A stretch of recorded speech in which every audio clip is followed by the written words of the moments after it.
Welcome to JKSSB online tutorial. मैं हूं सतीश और आप देख रहे हैं daily current affair lecture series for your upcoming JKSSB exams.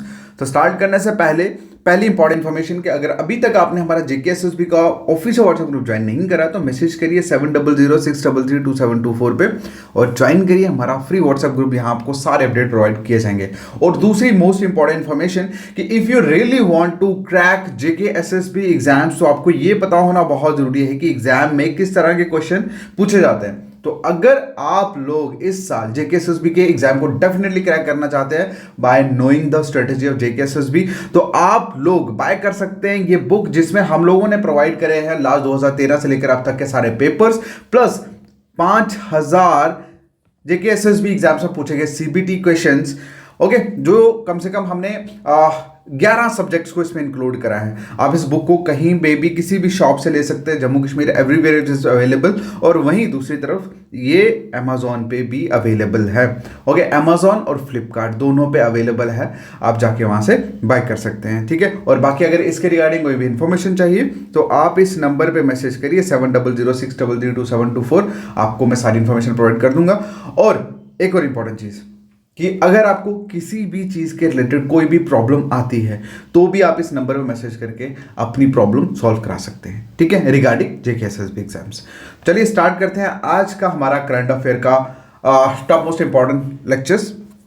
तो आज के करंट अफेयर का जो पहला क्वेश्चन है वो ये कि ईपीएफओ जिसे हम लोग एम्प्लॉयज प्रोविडेंट फंड ऑर्गेनाइजेशन कहते हैं, अब इसमें पूछा गया है कि इन्होंने फाइनेंशियल ईयर 2022-23 के लिए कितने परसेंट इंटरेस्ट जो है उसको इंक्रीज किया है। सबसे पहले आपको सभी को बता दूं कि ये जो एम्प्लॉयज प्रोविडेंट फंड ऑर्गेनाइजेशन है ये बेसिकली नॉन कॉन्स्टिट्यूशनल बॉडी है जो एम्प्लॉयज का जो फंड्स वगैरह होता है उसको सेव करते हैं रिटायरमेंट के लिए। ठीक है, क्लियर है? जो एम्प्लॉयज का जो फंड है उसे सेव करती है उनके रिटायरमेंट के लिए। ओके, तो अब 2022-23 के लिए इन्होंने कितना इंटरेस्ट जो है वो इंक्रीज करा है ये क्वेश्चन में पूछा गया। तो इसका जो आंसर है दैट इज 8.15%। कितना? 8.15%। ओके, बस यही आपको मतलब जानना है, उसका एक्स्ट्रा आपको कुछ जानने की जरूरत नहीं है। देखो, अब यहां पे इन्होंने लिखा है कि जो डिसीजन था ये सेंट्रल बोर्ड ऑफ ट्रस्टी की जो मीटिंग थी उसमें लिया गया, लेकिन ये कभी क्वेश्चन एग्जाम में नहीं पूछा जाएगा। एग्जाम में कभी भी सेकंड थर्ड टायर का क्वेश्चन नहीं पूछा जाता, करंट अफेयर में स्पेशली डायरेक्ट क्वेश्चन पूछा जाता है। क्लियर है?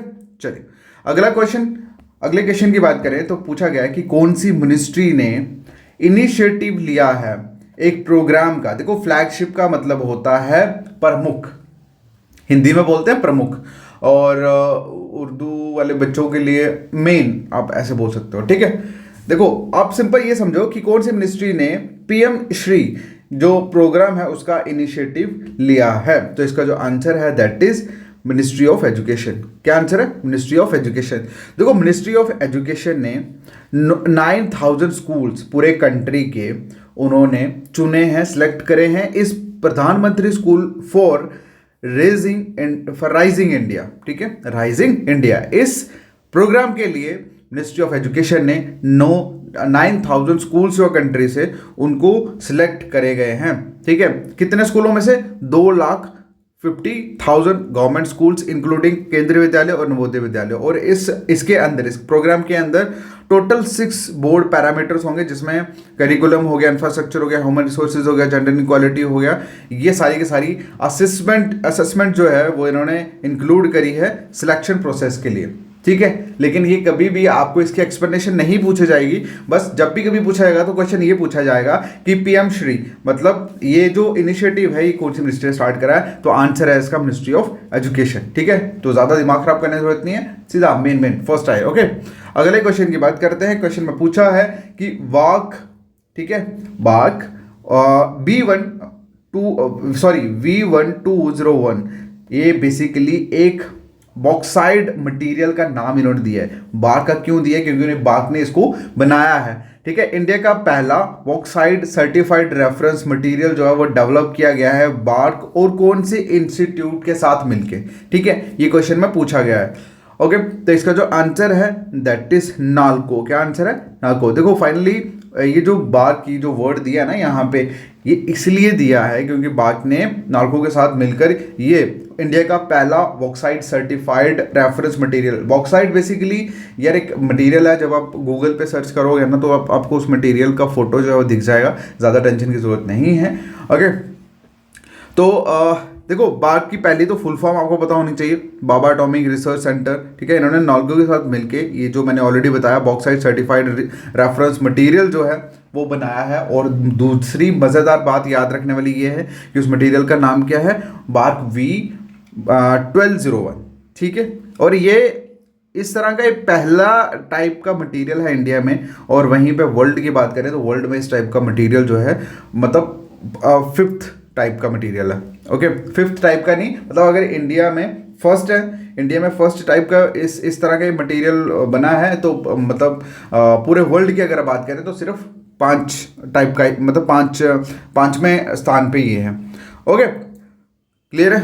तो चलिए बढ़ते हैं आगे अगले क्वेश्चन की तरफ। क्वेश्चन में पूछा गया है कि इंडियन नेवी का पहला ट्रेनिंग स्क्वाड्रन बेस कहाँ पे है।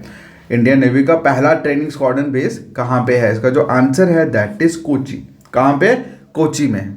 ओके, सिंपल, और कुछ भी आपको याद रखने की जरूरत नहीं है, ठीक है। चलिए अगले क्वेश्चन की बात करते हैं। क्वेश्चन में लिखा है कि कोलकाता नाइट राइडर ने अपने इंट्रीम कैप्टन, सॉरी गवर्नमेंट निकल रहा है, इंट्रीम कैप्टन जो है वो किन को अपॉइंट करा है, ठीक है। ओके, सो इसका जो आंसर है दैट इज नीतीश राणा। क्या आंसर है? नीतीश राणा। नीतीश राणा की अगर बात करें तो ये मतलब इस सीजन के लिए कोलकाता के इंटरिम नाइट कैप्टन जो है वो इनको अपॉइंट किया गया है। बाकी इन्होंने शायद मुश्ताक अली में एक कैप्टन रहे थे दिल्ली के, और इन्होंने अगर हम बात करें 74 मैचेस जो है वो जीते हैं केकेआर के लिए, जिसमें इन्होंने 1744 रन जो हैं वो गेन करे हैं। क्लियर है। चलिए अगले क्वेश्चन की बात करते हैं। क्वेश्चन में पूछा है कि कौन सी कंट्री की एम्बेसी ने लॉन्च करी है Spanish Hindi football dictionary new Delhi में, ठीक है। तो आंसर आपको बीच में दिख गया यहाँ पे स्पेनिश, तो इसका जो आंसर है दैट इज, क्या आंसर है? स्पेन। ओके, तो स्पेन ने बेसिकली जो स्पेन कंट्री की एम्बेसी है उन्होंने लॉन्च करा है स्पेनिश हिंदी फुटबॉल डिक्शनरी, कहाँ? न्यू दिल्ली में। अगले क्वेश्चन की बात करते हैं। क्वेश्चन में पूछा है कि कौन से इंडियन यूथ प्लेयर ने ब्रॉन्ज मेडल जो है वो जीते हैं world youth weight lifting championship में। तो इसका जो आंसर है दैट इज धनुष लोंगनाथन। ओके, तो धनुष लोंगनाथन हो गया, और उसके बाद जोशना सबर, इन दोनों ने ब्रॉन्ज मेडल जो है वो जीते हैं अपने अपने कैटेगरी में world youth weight lifting championship में। ओके, क्लियर है। चलिए अगले क्वेश्चन की बात करते हैं। क्वेश्चन में पूछा है कि होपी, ये अभी रिसेंटली न्यूज़ में दिखा आपको, ये कौन सी कंट्री के एथिक ग्रुप ऑफ पीपल्स है, मतलब ये जो कैटेगरी है लोगों की, ये किस कंट्री में ये लोग पाए जाते हैं, मतलब सॉरी पाए जाते नहीं, रहते हैं, सॉरी। तो इसका जो आंसर है दैट इज यूएसए। क्या आंसर है? यूएसए। ओके, होपी जो है ये एक नेटिव अमेरिकन एथिक ग्रुप है जो primarily Hopi reservation north eastern Arizona United States में रहते हैं। Okay, alright. चलिए अगले क्वेश्चन की बात करते हैं। क्वेश्चन में पूछा गया है who has been elected as the next leader of Scottish National Party. Scottish National Party के नेक्स्ट लीडर जो है वो किनको अपॉइंट किया गया है? तो इसका जो आंसर है दैट इज हमजा यूसुफ। क्या? हमजा यूसुफ। देखिए पाकिस्तान ओरिजिन हमजा यूसुफ जो है वो इलेक्ट किए गए new leader of Scottish National party. और मैं आपको 110% गारंटी दे सकता हूँ ये क्वेश्चन एग्जाम में नहीं आ सकता, कभी नहीं आएगा एग्जाम में क्वेश्चन, ठीक है, छोड़िए इसको। अगले क्वेश्चन की बात करते हैं। क्वेश्चन में पूछा है ट्रॉपेक्स 2023 जो है एक मेजर ऑपरेशनल लेवल एक्सचेंज जो है कौन सी कंट्री द्वारा कंडक्ट करी गई? तो इस क्वेश्चन का आंसर आप दोगे कमेंट सेक्शन में। तो आज का लेक्चर कैसा लगा प्लीज़ इसका साथ में लेक्चर कैसा लगा ये भी कमेंट में लिखना, और दूसरा इस क्वेश्चन का आंसर भी आपको देना है। ओके, मिलते हैं नेक्स्ट वीडियो में, तब तक के लिए thank you so much, take care, bye.